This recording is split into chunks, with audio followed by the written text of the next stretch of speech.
Salam, Bapak Ibu, saudara-saudara kasih Tuhan. Pada pagi hari ini kita akan mendengar firman Tuhan tentang kuasa salib Yesus. Saya akan bacakan firman Tuhan yang tertulis di dalam Kolose pasal 2 ayat 14 dan ayat 15. Demikian firman Tuhan. Dengan menghapuskan surat hutang yang oleh ketentuan-ketentuan hukum mendakwa dan mengancam kita, dan itu ditiadakannya dengan memakukannya pada kayu salib. Ayat 15. Ia telah melucuti pemerintah-pemerintah dan penguasa-penguasa dan menjadikan mereka tontonan umum dalam kemenangannya atas mereka. Amin. Saudara-saudara kekasih dalam Tuhan, tema firman Tuhan pada pagi hari ini, kuasa kayu salib Yesus. Betapa penting kuasa salib Yesus, karena dalam firman Tuhan berkata dalam 1 Korintus pasal 1, salib itu kebodohan bagi orang yang tidak mengerti salib Yesus.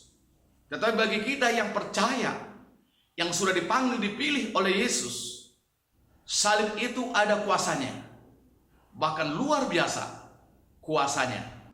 Mari kita akan melihat ada 3 poin yang perlu kita perhatikan tentang kayu salib Yesus dalam pembacaan firman Tuhan ini. 1. Menghapus dosa hutang atau hutang, segala dosa, kelemahan, kekurangan kita dihapus di kayu salib. Kedua, melucuti iblis. Ketiga, iblis setan itu menjadi tontonan bagi kita manusia yang percaya, yang sudah menang bersama dengan Yesus. Saudara-saudara kasih Tuhan, mari kita lihat dulu yang pertama. Iblis setan itu sesudah berhasil menjatuhkan Hawa dan Adam masuk dalam perangkap iblis dalam dosa.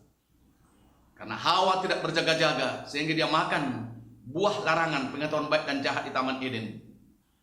Maka suaminya pun ikut juga memakan buah larangan itu, sehingga suami istri jatuh dalam dosa. Dengan sendirinya Adam dan Hawa keluar dari Taman Eden. Kemuliaan Allah tidak ada lagi bagi mereka. Semenjak itu juga maka iblis terus menuduh, mendakwa semua manusia keturunan Adam dan Hawa. Banyak segala tuduhan-tuduhan iblis yang terjadi kepada kita sebagai manusia yang berdosa. Waktu kita berdosa, bohong, tinggi hati, tidak mau sungguh-sungguh percaya kepada Yesus, tidak mengerti firman Allah, atau kita najis, tersinggung, bersungut-sungut, sakit penyakit, kemiskinan, banyak lagi yang lain. Semuanya itu cara iblis menghakimi kita, menuduh kita. Tetapi firman Allah berkata, di kayu salib Yesus semuanya itu sudah dibayar. Sudah dibayar oleh Yesus, yaitu dipaku semua segala dosa, semua segala tuduhan, dakwaan iblis setan, segala penyakit sudah dipakukan di kaki Yesus, di tangannya, di kepalanya, di dadanya. Segala kelemahan, kekurangan kita, segala kesombongan kita, segala keangkuhan kita, segala persungut-sungutan kita, semua perkara dosa apapun, kelemahan, penyakit, kemiskinan, itu cara iblis mau menuduh kita. Tapi percayalah saudara-saudaraku, kata firman Allah, semua sudah dibayar oleh Yesus di kayu salib. Sudah dipaku, sudah dipakukan di kaki Yesus. di tangannya, di kepalanya, di dada Yesus. Kita harus percaya itu. Karena Tuhan Yesus tidak mungkin dia berbohong.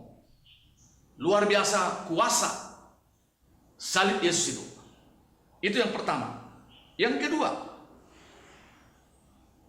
iblis itu bukan hanya dikalahkan atau dosa kita diampuni, penyakit kita disembuhkan. Itu sudah benar.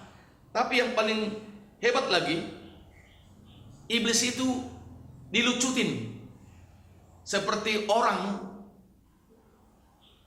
tentara yang sudah kalah, senjatanya diambil, dilucutin, diambil semua persenjataannya, bahwa sungguhnya dia tidak ada lagi kekuatannya. Itulah sebabnya maka Rasul Paulus berkata, "Hei maut, di manakah sengatmu? Hei iblis setan, di manakah kuasamu, kekuatanmu?" Sudah dihancurkan, dikalahkan oleh paku di tangan Yesus, oleh darah Yesus yang keluar dari paku itu. Jadi semuanya iblis itu benar-benar sudah dilucutin, sudah dipermalukan. Yang ketiga, dia bukan hanya dilucutin senjatanya, bukan hanya kuasanya tidak ada lagi, tapi justru dipermalukan. Dipermalukan. Umpamanya kalau ada orang yang tertangkap basah mencuri atau membunuh, dia bukan hanya ditangkap masuk penjara, tapi dia dipermalukan di muka umum, disorakin, diejek. Jadi bikin juga iblis setan. Sebenarnya iblis setan itu sudah dipermalukan, dilucutin di kayu salib, di paku Yesus. Itulah sebabnya maka saudara dan saya tidak perlu lagi ketakutan melawan iblis. Karena Rasul Paulus berkata dalam Efesus pasal 6 ayat 10 sampai 18, sebenarnya pemerintah-pemerintah, penghulu-penghulu, roh-roh jahat di udara, setan-setan itu yang memerintah manusia yang berdosa, segala setan-setan apapun yang di udara, segala roh-roh jahat pun di udara, semuanya sudah dipermalukan oleh salib Yesus, oleh darah Yesus.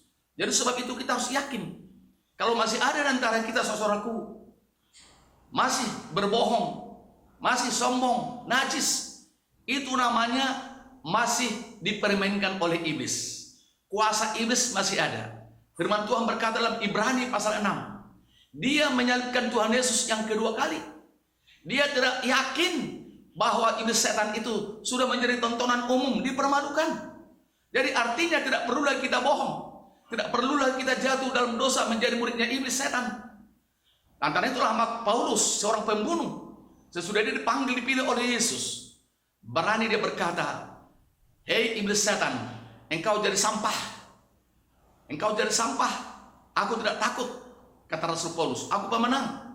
Di manakah sengatmu? Di mana kekuatanmu?" Rasul Paulus berani berkata, kalau dulu untung bagi dia membunuh, jahat, berkelahi, bohong, sombong, tapi sekarang dia berkata, "Hei iblis setan, engkau sudah dipermalukan. Engkau menjadi tontonan, engkau jadi sampah." Di sampah itu ada binatang-binatang yang busuk, umpamanya tikus atau kucing atau apapun namanya. Jadi iblis setan itu sampah. Iblis setan itu menjadi tontonan umum. Iblis setan itu tidak berdaya lagi, tidak berkuasa oleh karena kayu salib Yesus. Jadi kita harus yakin, percaya kuasa salib Yesus itu luar biasa. Sebab itu Paulus berkata dalam Galatia pasal 6 ayat 14, "Aku tidak bermegah oleh karena semua yang ada dalam dunia, oleh karena harta benda, kekayaan, hotel, pesawat, emas, berlian, berapa banyak pun harta benda." Paulus berkata tidak bermegah, tapi dia bermegah di kayu salib Yesus. Dunia tersalib bagiku dan aku tersalib bagi dunia. Artinya apa? Dia tidak begitu bangga bermegah lagi melihat dunia, tapi dia bermegah dalam salib Yesus. Beruntung karena di salib Yesuslah iblis setan dikalahkan. Dunia ini satu kali akan lenyap, akan kosong, tapi salib itu selalu ada. Salib itu selalu berkuasa. Jadi sebab itu saudara-saudara kasih Tuhan, maka ada satu nyanyian, semua dunia ini kosong dan kosong dan kosong, tapi hanya salib Kristus yang tidak kosong. Maka Yesus berkata, waktu dia dulu mengajar di dalam dunia ini 3,5 tahun, dia berkata kepada murid-muridnya dalam Lukas pasal 14, semua kamu harus pikul salib, baru kamu menjadi murid-muridku. Jadi kalau saudara dan saya tidak pikul salib, kita tidak berlayak menjadi murid-murid Yesus Kristus. Sekarang, bagaimana saudaraku caranya supaya kita betul-betul pikul salib? Saudara-saudara yang mendengar firman Tuhan ini, ingat di dalam Ibrani pasal 12 berkata ayat 2 dan 3, pandang kepada Yesus. Jadi lihat kepada Yesus dan masuk ke dalam hati dengan iman bahwa di salib itu ada kuasa. Jangan lihat masalah, jangan lihat penyakit virus corona, jangan melihat penyakit kelemahan, kemiskinan, tapi lihatlah Yesus di kayu salib. Karena disitulah ada kuasa kemenangan. Jadi kita menjadi pemenang. Sebab itu, Bapak, Ibu, saudara-saudara yang menonton, mendengar firman Tuhan ini, mari, masih ada kesempatan. Pandang terus Yesus di kayu salib. Selalu, kata firman Allah dalam Ibrani pasal 12 ayat 2 dan 3, supaya kita jangan jatuh dalam dosa, jangan jatuh diperbudak oleh iblis setan, tapi kita terus kuat dan menang. Selalu ini, malam, siang, waktu kebaktian, waktu di jalan, bawa mobil, di pasar, di kamar mandi, dimanapun kita berada, ingat selalu kayu salib Yesus. Karena Yesus sudah mengalahkan iblis setan di kayu salib Yesus. Maka Yesuslah pemenangnya. Pemenang Yesus ini memang benar-benar waktu dia menumpahkan darahnya di kayu salib, iblis setan dikalahkan, dihancurkan. Banyak contoh-contoh dalam Alkitab. Banyak. Jadi sebab itulah, mari, belum ada yang terlambat. Kita yakin di akhir zaman ini, kalau kita merenungkan kayu salib Yesus ada kuasanya, sehingga kita merendahkan hati, sehingga kita diberkati, sehingga kita berhasil, kita berbuah, ada buah kasih, sehingga ketakutan tidak ada bagi kita. Karena melalui kayu salib kita berani, karena iblis setan sudah dilucuti, dikalahkan, dipermalukan. Maka kita orang-orang pemenang, kita orang-orang pemberani, sehingga kita setia sampai akhir melakukan firman Allah, taat, berkenan kepada Tuhan. Tuhan memberkati. Amin. Mari kita berdoa. Bapa kami di surga, kami bersyukur Tuhan kalau firman-Mu mengingatkan kami bahwa di kayu salib ada kuasa, ada kemenangan. Iblis setan sudah dilucutin, iblis setan sudah dipermalukan, menjadi tontonan, seperti orang perang yang sudah dikalahkan, seperti penjahat yang sudah dikalahkan, dipermalukan, sehingga kami menjadi pemenang. Karena kami memakai senjata Allah, firman Allah yang hidup, kuasa Roh Kudus yang berkuasa. Demikian juga kuasa doa, ucapan syukur kami, maka iblis setan sudah dikalahkan, kami menjadi pemenangnya. Sebab itu Tuhan Yesus, semuanya yang sudah mendengar firman Allah ini, biar kembali dengan semangat melayani Tuhan sesuai dengan panggilan Tuhan di akhir zaman ini, sehingga kami setia sampai akhir untuk melakukan segala firman-Mu. Terpujilah nama Yesus dari kekal sampai kekal. Haleluya. Amin.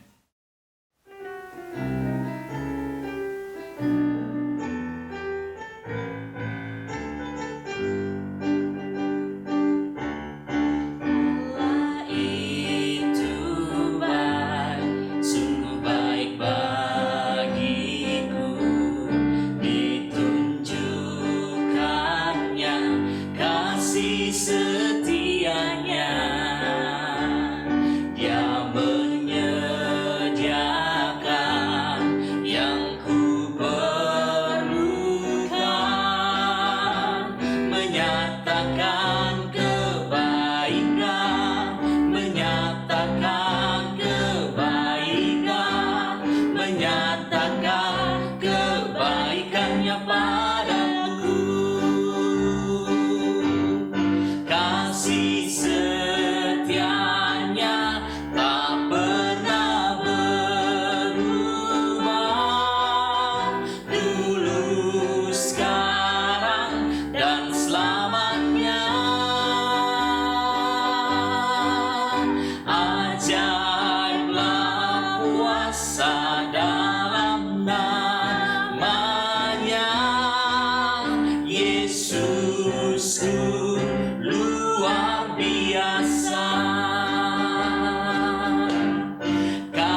sungguh luar biasa.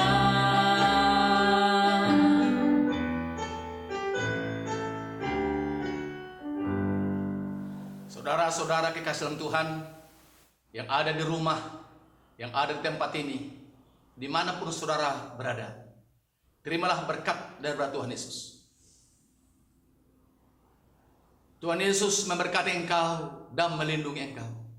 Tuhan Yesus menyinari engkau dengan wajahnya dan memberikan engkau kasih karunia. Tuhan Yesus menghadapkan wajahnya kepadamu dan memberikan engkau damai sejahtera yang kekal. Hari ini, kekal selama-lamanya. Amin.